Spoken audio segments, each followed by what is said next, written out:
د بجلی د شارټیج او د بجلی د نشته په باره کې چې نن سبا ډېر زیات وبډه په اکشن کې راغلې ده او د هغه خلکو نه اکثر هغې بجلي کټ کوي کم چې بلونه نه ورکوي او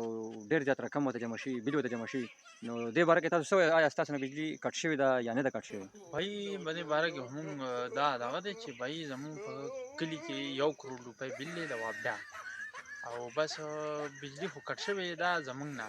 نو دا خو بھائی صحیح کار نه دی شوی خو بهرحال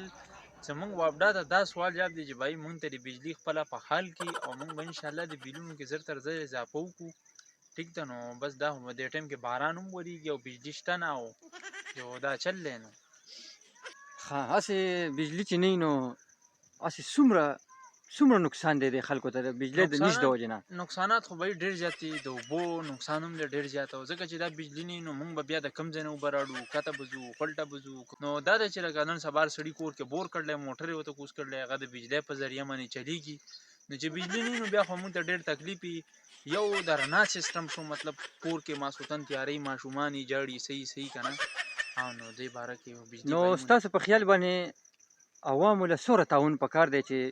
وابډه د عوامو ته کومونه چې بجلي کټ کړې ده هغې ته بجلي بحال کړي څومره تعاون پکار دی یاره عوامو له خو دا پکار ده بھائی چې ټول مطلب بل داخل کړي خو که ټول څوک نشي داخلولی چې بھائی دا ده چې نیم بل خو پکې داخل کړي نو اصل کې بلونه خو ډېر زیات دي تقریبا 3 لاک 4 لاک 1 لاک 2 لاک په هر میټر پسې دوره بل دی تقریبا اوس خو دا پیسې